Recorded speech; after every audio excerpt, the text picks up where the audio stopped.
I've been into a situation whereby you really long to love somebody and that person just decides to leave without even a valid reason.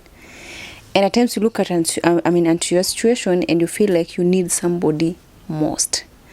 Today we are having a very beautiful story with my friend here called Bena. Another name is Bena Softy. We want to talk about something about his story.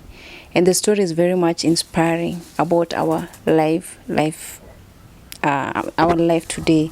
So we want to know into depth on how he has been and how he has been faring on and how the story is all about. Thank you very much as I still welcome you into this beautiful channel. If you've not subscribed to this channel, please make an attempt of subscribing to the channel. And if you want to get these stories the first person, just hit that notification bell so that you get it the first person. That you understand that.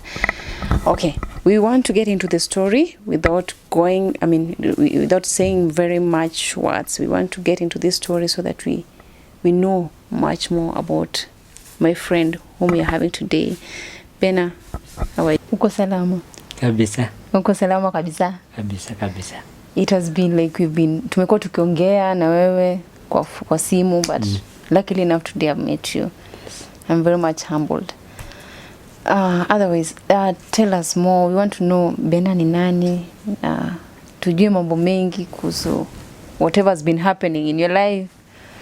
Yes. So my name is Bernard Mololo Kitela, and I'm 34 years. What else do you want to know? Kumbe you're young. I was ni mdogo sana. 34 years. Kwani wako na miaka ngapi? Bena, you're young. 34 years sio mingi actually. Yes, mimi ni youth bado. Na yes. Okay. That's me. Now tell us something, because I think last time we talked, there are some of the things that we learned, but sasa now your story can inspire somebody out here, so it is good we share it to these other people here. Now tell us your story. What happened mpaka sasa umefika mahali you were? So as I've said, my name is Bernard Mololo. But in the social media I call myself Bena Softy. All the social medias, if Twitter, TikTok, and Facebook, I call myself Bena Softy. Bena Softy is a short form of Bernard Mololo. So Bena is Bernard and Softy is Mololo. So Softy is another name of Mololo? Yes. Softy in Kamba, it's something that, and Mololo is something that is soft.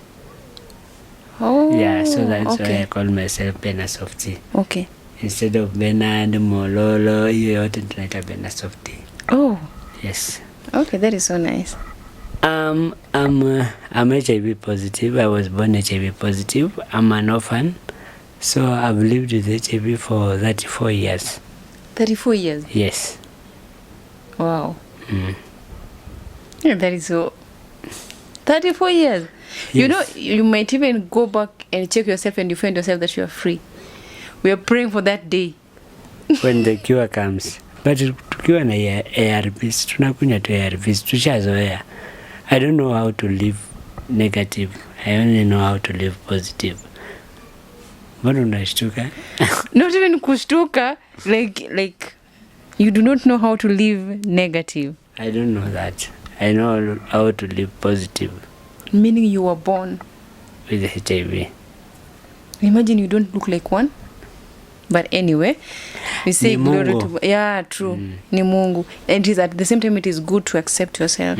Now, are you married? No, but I have a daughter. You have a daughter? How come you have a daughter and you're not married? Because we separated with the mother. Now tell us the story. How did it happen? My baby is negative. She's going 6 years old. In October 21st. Wow. October 21st? Yes. So we celebrate her birthday together? Yes. Oh, you will come. Of course, why? Yeah, okay. So, yeah, we separated with the man. I think it was 2019. Mm-hmm. And, me and her, we used to speak a lot about inspiring people about our stories. Mm-hmm. Interestingly, I met her through Facebook. So I was dating a negative girl. Mm-hmm. Negative, I mean HIV negative girl. And this HIV negative girl, akanikata. She told me that for our family, they cannot date people who are HIV positive. And that I need to, so she can't love me. Mm-hmm. So after that, it really hurt me because to the date around 3 months, it was around 2014, if I remember. And so one day the day where we were to be intimacy with her, I disclosed to her my status. So when I disclosed to her, kwanza she was comfortable that day, but after 4 days she SMS'd me and told me, my mom has told me that I cannot date somebody who is HIV positive. And I was like, why? But I knew it's ignorance because I understood her, but it really hurt me for around 3 weeks. And somebody advised me, told me that, in the social media there are groups for people living with HIV, and you can go there and get somebody. Yes. So that's how I met the mother of my daughter. Okay, now let me ask. Now, by the time now you went intimate, the lady was like, did you use protection, or was by that time how did you manage? We never did it because so she wanted it, and I told her we first have to go for a VCT. It was like a story that day. So luckily, so when I saw her insisting a lot we go for the VCT, I decided to tell her and disclose my status to her because I didn't want to sleep with her kama sijapata consent. Yeah. So when I talked to her and she was not believing, I had to take my drugs and show her. So that is where she believed. So we were never intimate with her. Now, how did you get the baby? So what happened? So nikapata nika nini. This is now my huyu mama ya mtoto huyo mwenye naongelea. Okay. So I went to these groups that were to HIV positives, and I got a girl, and we started and then tukawana. We started living together in 1 month. In fact, she was from Nakuru. So she traveled all the way, and yeah, we clicked. Na tukapendana, na tukawana, and then we started living together. Then I remember after 6 months is when she got pregnant. And yes, so when she got pregnant, in fact we were not prepared for that pregnancy. But you were happy. But me, I was happy, but for her she really cried. Oh. Because she wasn't so much prepared. Yeah, she had graduated from school. So she was looking for a job. Na hakuwa anapata job. But unajua mambo inakuanga mambo ya Mungu. Watoto ni blessings from God. So we just had to accept it. Yes. So akakuja akazaa, na venye alizaa, sasa tungeenda kwao for introduction because the baby was small, and also atungeenda kwetu. So kwetu ni Kwale County kwa Coast. Na kwao ni Siaya, Nyanza. She's a Luo? Yes, she's a Luo. Okay. So we can't travel when the child is small. So we had to wait. But now, in that time, we had challenges. Unajua, I wasn't in a very, job yangu iko inalipa poa. So we had challenges, financial challenges sometimes. Unaona vitu kama hizo. But we sailed through. So in 2018 December, the child was already around 2 years. Was it to 2016, 17? Yeah, around 3 years there, 2-3 years. So what happened is I decided now I think I need to take them to our rural home. So wafanyiwe introduction, but me I'm an orphan. And we have our home there, my father's home. So and I'm the firstborn. So I had to go and check how everything is, because I had stayed for long without going there. So I told her, now I have to take you guys home. I do for you introductions, and they were very happy. She was very, very happy. And yes, we went. So I was so happy that she accepted and said, unajua sometimes ukikaa na msichana huku Nairobi na hujampeleka kwenu, nje akikuacha na ajui kwenu, maybe unaweza mpeleka kwenu, and then she leaves you. She says that she ataki mambo yako. So for her she said, Bernard, wacha tuache hata nguo huku, then we go back to we will be coming, because that was December ya 2018. So we left our clothes there. So when we came back to you left the clothes in Kwale? Yes, okay. We shall go. So that in Easter, for security purposes. Yes, she said wacha tuache nguo huku, hakuna haja ya kubebananga na manguo. So when we came to Nairobi, I was like, huyu msichana ametikia ushago kwetu na venye ni mbali. So what can I do for her? So I said, because her birthday is in February, I'm going to surprise her with her birthday. And I planned it with two of my friends. To plan very secret. She never knew, even she never had the clue about it. And I said that day I'm going to propose to her. So nimproposie. I put a ring in her hand. And so we did it. 4th February 2019, we did that birthday for her and the proposal. So what made it unique is that it was recorded. It was shot by Tuko. Watu wa Tuko. No Tuko. Okay. Yes, they shot that. This lady called Lynn Ngugi. Okay. Oh yeah. Yeah. So she came, I contacted them, and they said we are going to do this story. Wow. So we really arranged it. She never knew about it. In fact, I remember that weekend nilifanya tukosana na yeye ndio suspect anything. Oh. Yes. Yeah. So shika uzito bana. Wow.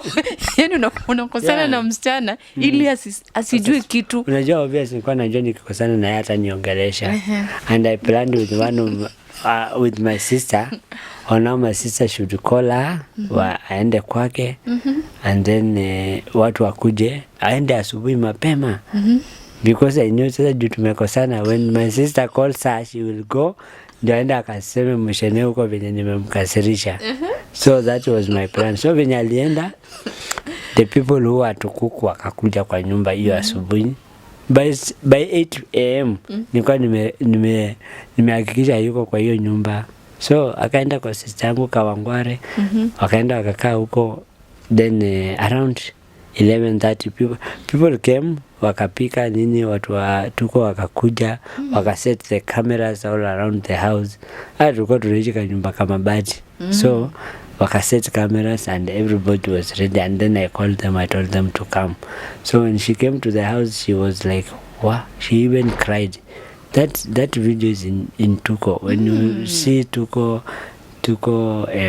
Valentine 2019, that story was recorded. So what happened is, after that story went viral, that birthday and all that, after 1 month somebody calls me. We were with her, Jioni, and this person asked me the first question, Bernard, my name is blah blah, and I wanted to ask you, which church do you go? Then why is this person asking about the church I go? I told her, I attend Catholic, I go to Catholic. And she was like, now we want to do for you a wedding with your wife. I'm like, what? Hata nikakata hiyo simu. Then I called Mama Mwende and told her, hebu kuja usikie hii story. So she came, and then I called and nikaeka loudspeaker. nakwambia it was a shock for us. We have never experienced such a thing. Atambia, we want to do for you a wedding and we are planning to meet you guys. Akambia, so you guys discuss and then tell us. Mimi nikamwambia tu direct, we don't have a problem, we only have to meet you. And then there is when the stories za kufanya wedding started.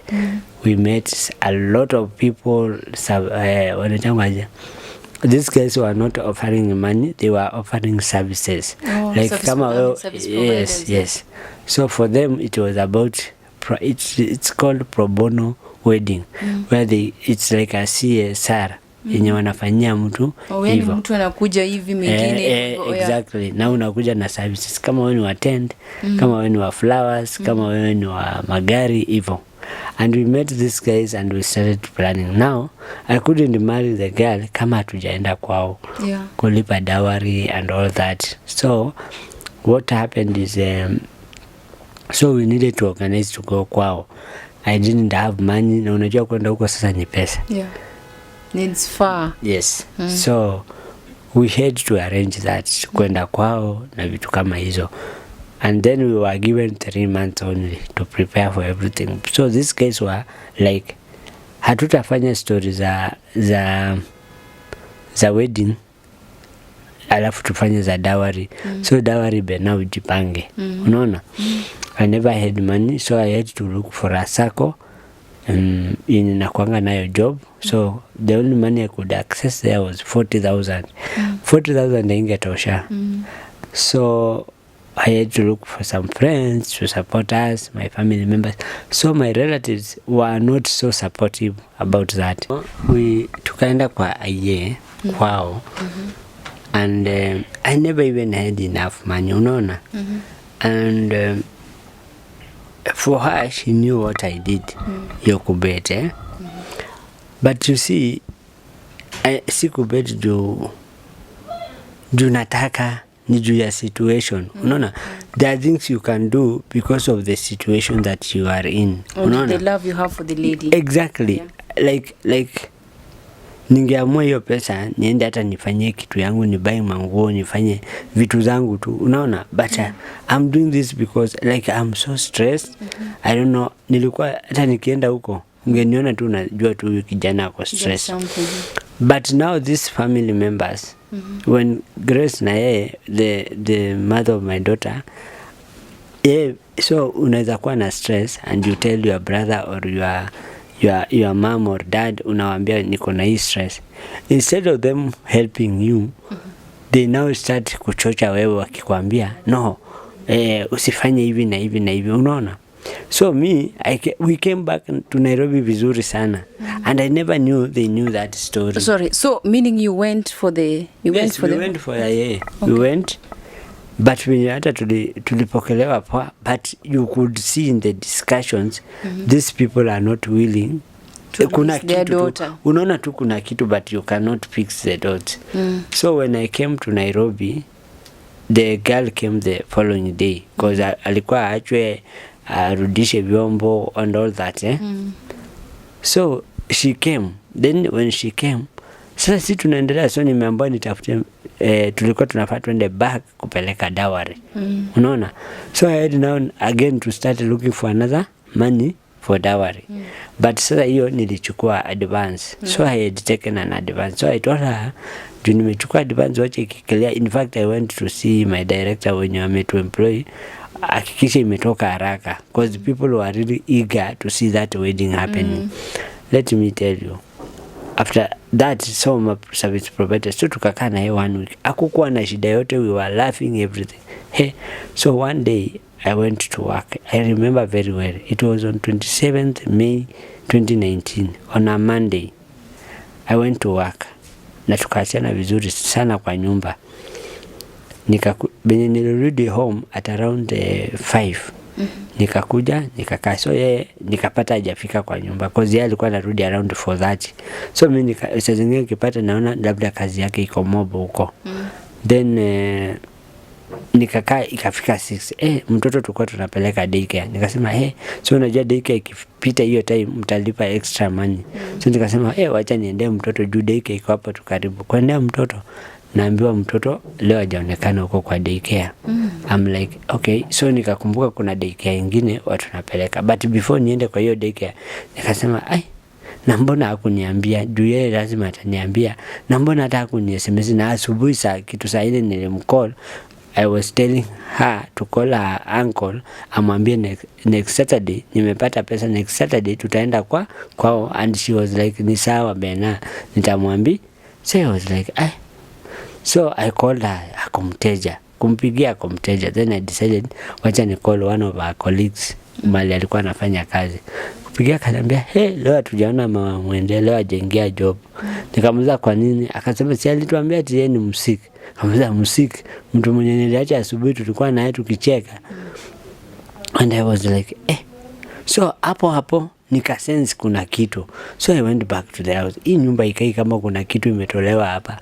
So what made me realize kuna kitu, niliona mali tunawekanga certificate zetu za shule imefunguliwa na certificate zake haziko na zangu tu ndio ziko hapo. Nikasema ama ni job ameenda kutafuta. Kuangalia hivi nikaona viatu zake hakuna. Then I realized so I started even like what is happening. So I called his brother, nikampigia nikamwambia nini, umeongea na Grace ama ako kwako? Akaniambia hapana, yuko kwangu. Nikamwambia okay sawa, jua kumteja. So I went to my friends, like 4 of my friends mwenye najua anaweza kuwa, and all of them hawajamuona. Then hapo ndio nilijua there is something that is going on. I called that number, nilipiga hiyo namba, iko mteja. Machozi tu ilianza kuteremka. Nilikuwa na kazi yangu and I knew what I was scared about. Hiyo siku yenye tulienda has happened. So I informed all the people when walikuwa concerned na hiyo wedding, and people started now calling everywhere. So that's how she went, and the following day the brother calls me na ananiambia that wedding is not going to take place and forget about our girl. And I'm like why? No explanation. Akakata simu. I got depressed, I got stressed cause sasa unaona hiyo wedding si mimi natoa pesa yangu. Imebakia 2 weeks to that wedding and people are calling me, kila service provider, Bernard mko wapi, mkuje ulete wife apime gown, uko wapi kuja upime suti. In the wedding everything was being provided, unaona. But the funny thing is why my relatives and her relatives never wanted to support it. Unajua she's an orphan. That was the funniest thing. Cause kama mimi nimefanya makosa, they should have called me na waniambia Bernard, tumeambiwa na msichana yetu umefanya 1 2 3, why have you done it? Unaona?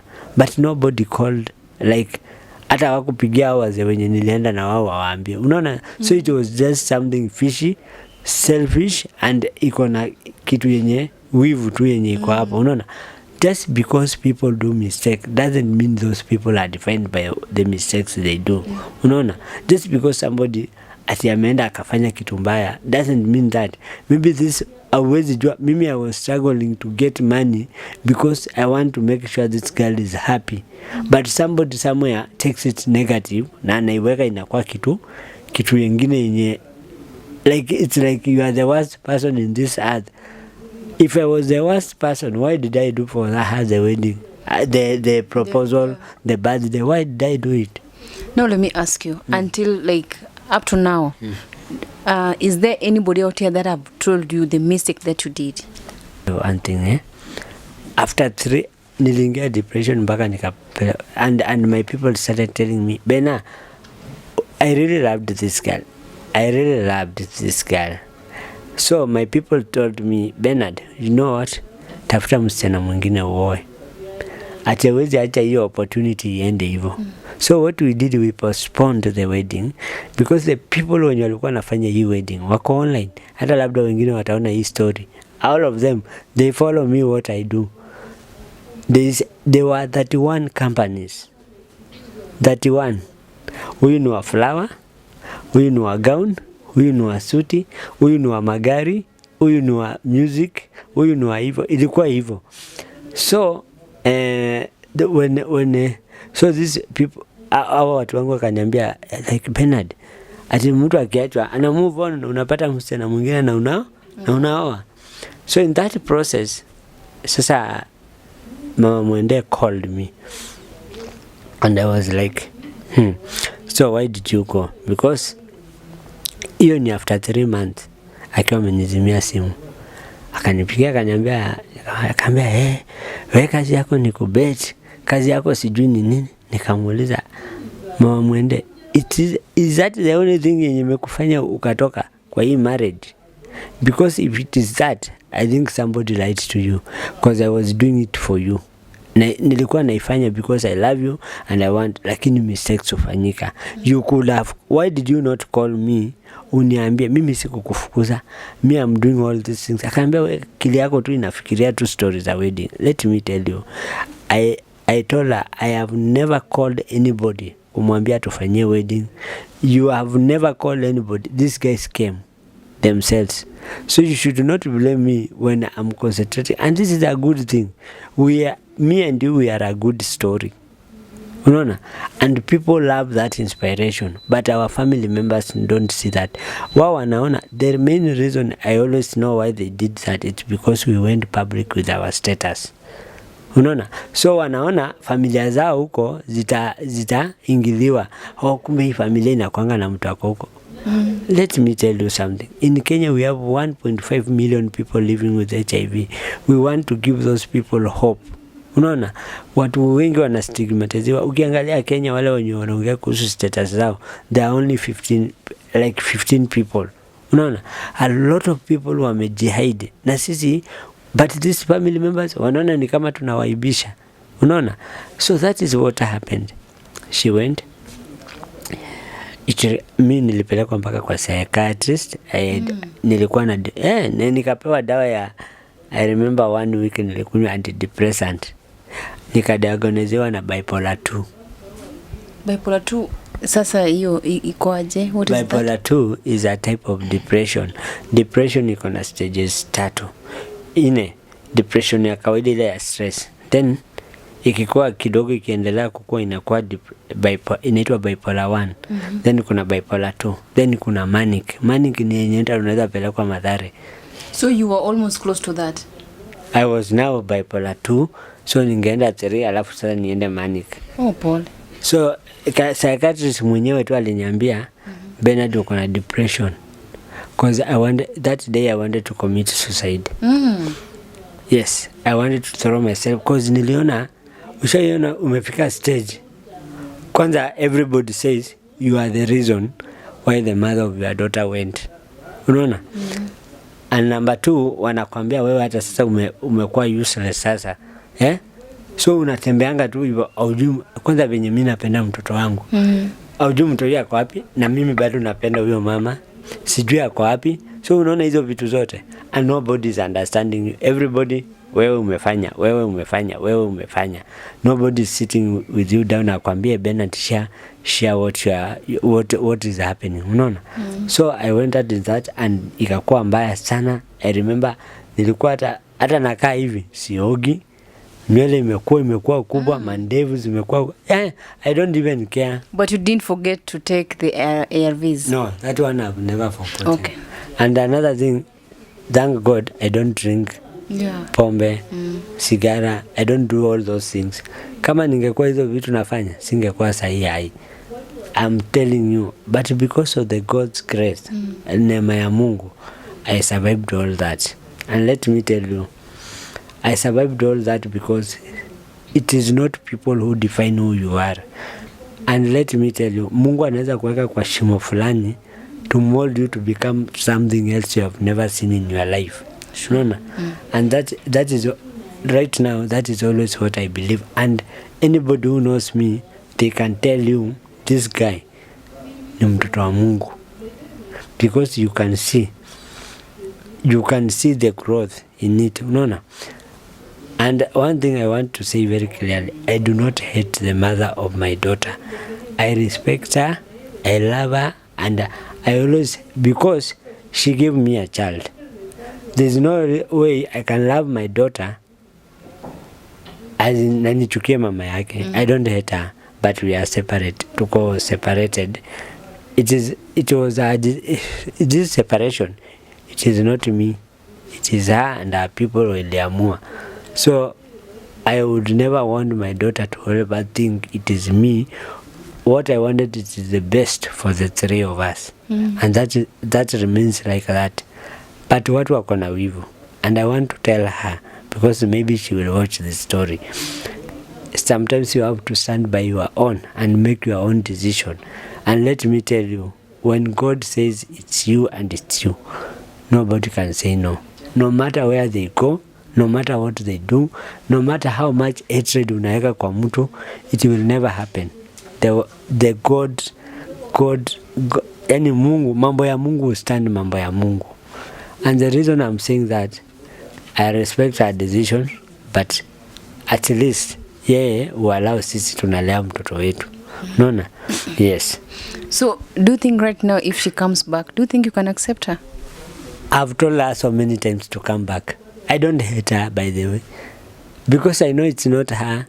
It is what was installed in her, and she knows it very clearly.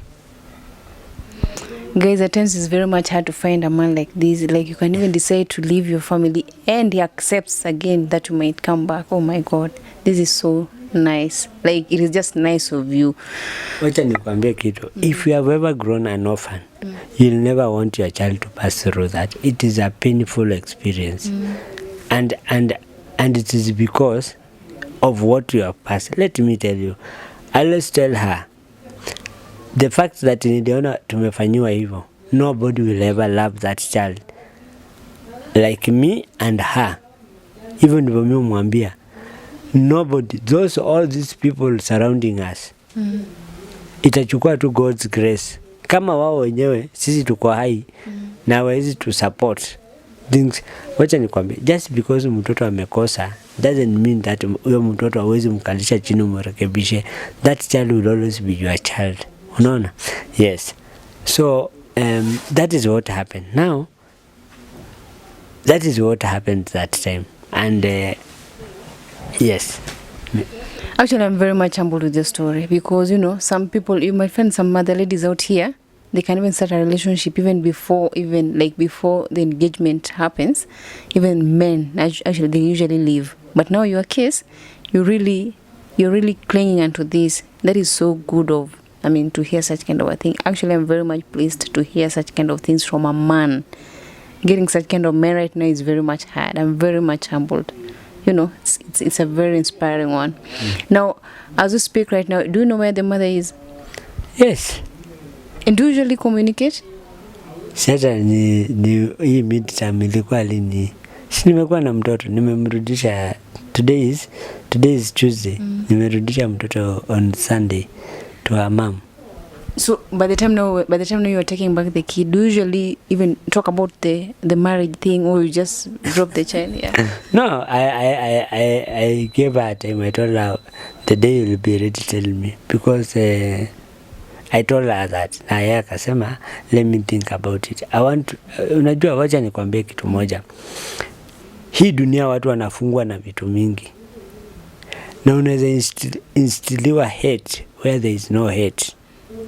Na unaweza advisiwa na watu vitu, and if you don't listen to your God, you must listen to your God. Unaona? Let me tell you, your friend Street King met me in TikTok, and I am right now I'm trending na siku jisipo. I'm trending in TikTok because of these stories. No. And because of that, there is where I share a lot of. I have a YouTube channel, but in fact I was starting. I have that YouTube channel, but I can surprise you, in the longest time nimekuanga TikTok, I had only 122 followers. But right now as we speak, I have 79.9 followers within a month. Within a month? Within 1 month. Oh. The thing is this, because of being real and telling your story the way it is. 1 month ago, I was living in a mabati house. Right now, naishi nyumba ya mawe. 1 month ago, in this 1 month, tumepelekwa mimi na huyo mtoi National Park. Juzi nimepanda ndege nikapelekwa mpaka Ushago. Wow. Because of how you own your story. Yeah, sure. Sometimes the people close to you might never see what is in you, but somebody somewhere in the world sees what is somebody, a stranger, and honor this guy is a great guy because there is a God. So na niko surprised that ujaenda TikTok kuona what is happening there in TikTok. I've been following actually. Yes. I've been following actually. Yeah. Okay. Yes. I've been following. So you. that is what is happening, and yes. Oh, that is so nice. Yes. So meaning maybe one day somebody will see again, and maybe not even your destination won't be in Kenya, but it will be maybe in another place. I'm just like, I can't wait for such kind of good things happening into your life. Amen. And at the same time, also like I can't wait even by that time if you like you feel that you still love the lady. I can't wait for that time now the lady is coming back and you reunite again as a family. It will be my happiness. You see, hizo ni battles zenye mtu wachia Mungu. Yes.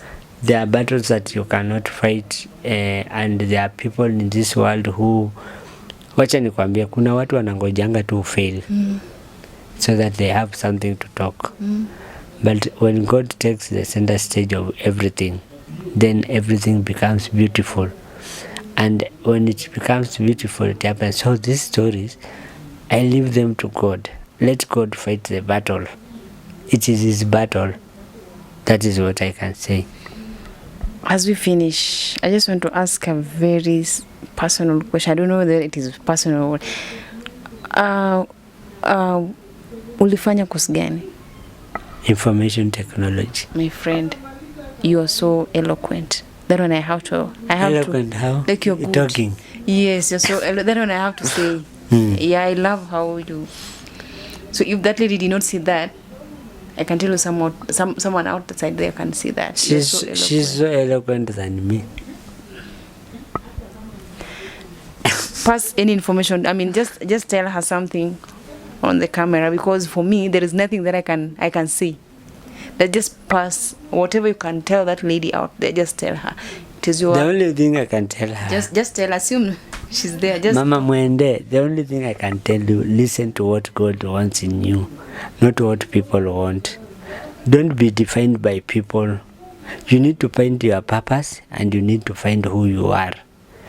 Stop depending on people to tell you what to do. Do what God wants for you. You can see Bernard himself. It is what God wants for me. Let me tell you.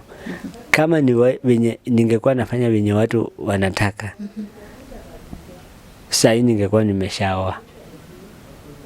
Yes. You've been single now for how long? For 3 years. In fact, kuna wakati nilikuwa nimepata msichana wa kuoa. And you've been separated for 3 years. 2019, 2020, 2021. And you are still waiting upon the Lord to bring her back. Hapana. I had married, by the way.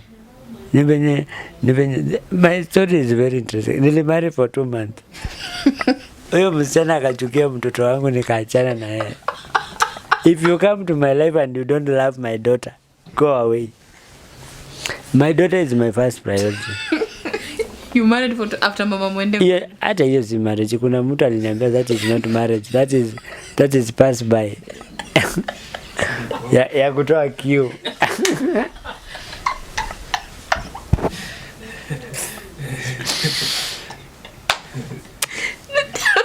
Unajua sijuangi mbona our story na sindanga inajirepeat, like it's interesting. It is very interesting, like ulioa tu kutoa kiu for 2 good months. Yes.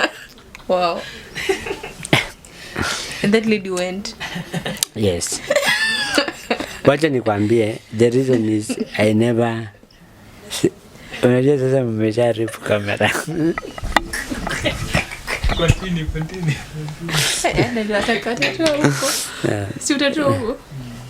So, yes. Let me tell you something. Kama Mungu hataki kitu itafanya. By the way, wacha nikwambie, it might not even be Mama Mwende who I'll end up with. But let that person, kama ni Mama Mwende ama anybody, let that person come through God. That is what I can say. Let it not be because of me, but because God anataka huyu msee mkae na yeye. If I get another person who will love me, and then your child, let it be. Yes, exactly. Mwende lazima akwe kwa picture. Do you know why? Huyo mtoi umepewa na Mungu. And I want to speak to a lot of men there wako na watoi nje. Just support your child. That child has a blessing. Nobody should ever come between you and your child. Even if you are a single mom, nobody should ever. Somebody who loves you should love you as a package. Anakupenda wewe na mtoto wako, na wewe unampenda yeye na watoto wake. Hivyo ndivyo inafaa ikuwe. And there is a blessing in that. Exactly. I think he has said it all. And you've not even thought of even telling Mama Mwende that you love her, or you love her. I will not say it anything. Yes. Thank you very much, guys. Once again, I think we'll continue talking. Like we continue have lots of. We'll still engage him in very beautiful talks. I think you've heard it and you've seen how Ben is just a vibe. So just tell us where we can get you. Like you're having your handles, maybe for the people who maybe they are interested, because you're a very interesting man. They can follow you. Just tell us where we can get you, Facebook, I in my all the social media najita Bena Softy. Kwa Twitter, kwa Facebook, kwa YouTube najita to Bena Softy. So you can go there kwa TikTok. I'm very active in TikTok, Facebook, YouTube, Twitter. Go to Bena Softy's channel, subscribe to her channel. We want to see him so higher. That will be part of his therapy. If the success in his life will be therapeutic into his life. Others, we really appreciate for your support each and every now and then. Until next time.